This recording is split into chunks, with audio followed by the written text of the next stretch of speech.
Good morning, students. Today we will study about wave optics or wave theory of light.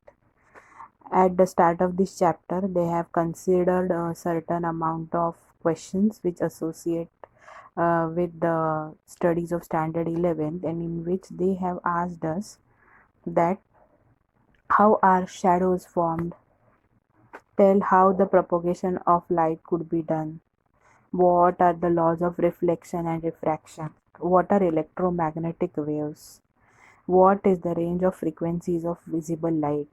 What is meant by the phase at a point along the path of the wave? So here first we will see what is the path of the ray of the light.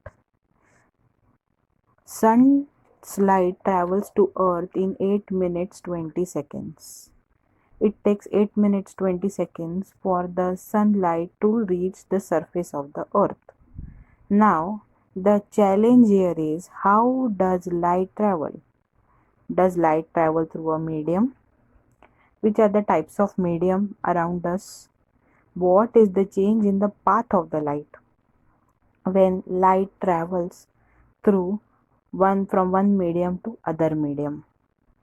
These all properties we need to study and need to recall in this chapter. Now first we will study how is a shadow casted. The shadow is being casted by stopping the path of the light with the help of an object. So on the screen you will see a shadow. Shadow is something which is a very dark, sharp object of the image created. Now the path of the light is called as the ray of the light. Now what all things does it encounter? Now first we will study the laws of reflection. Means we are revising the laws of reflection which we have studied in standard 11th. What does law of reflection say? The angle of incidence is equal to the angle of reflection.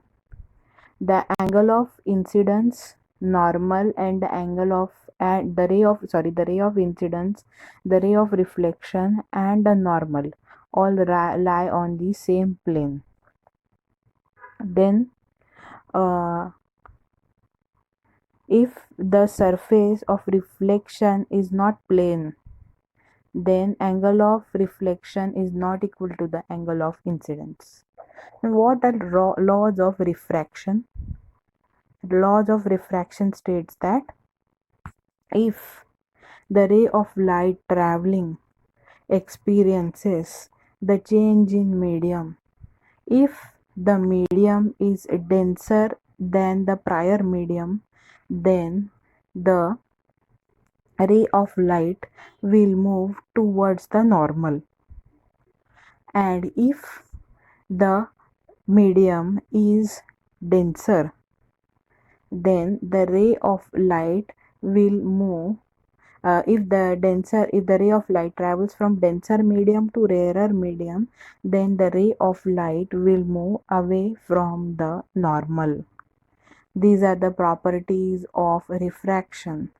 They are given by Snell's law, where mu is equal to sine I upon sine r, where I is the angle of incidence and r is the angle of refraction.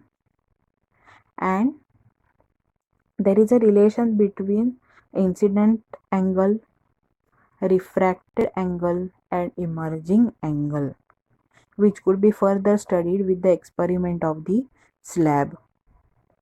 Now comes the study of spherical mirrors and reflection of light through prism, curved surfaces and lenses. The position and the nature of the image could be real and virtual depending upon the position of the objects and the focal length of the mirror or the lenses.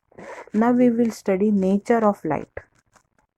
Formation of shadows as well as images by mirrors or lenses has been understood as a rectilinear motion of light ray. Rectilinear motion means straight traveling of a light ray. Then this fact was brought into picture by the scientist R. Descartes from 1596 to 1650 was his survival time, to propose that particle nature of light is available. Means they considered that there are large number of particles which travel from one place to another place in the form of corpuscles.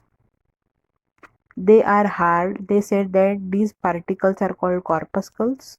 This is called as corpuscular theory of light.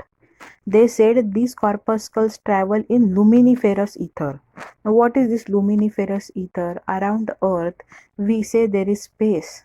In space, there is no material available. So, they first thought that there is something called as an ether, luminiferous ether. They assumed it. They didn't have that great technology to understand. So, this ether helps these corpuscles to travel. These corpuscles strike on the surface, they undergo elastic collision, and then they follow the law of reflection. During refraction, there is a difference of attractive forces between the corpuscles and the particles of the medium that cause a change in the direction of the corpuscles. Then a denser medium exerts larger attractive force on the light corpuscles to attract them along the normal to the boundary. The Newton's theory predicted the speed of light in the denser medium would be higher than that in the rarer medium. This contradicts the experimental observation. In this theory, light of different colors corresponds to the corpuscles of different sizes.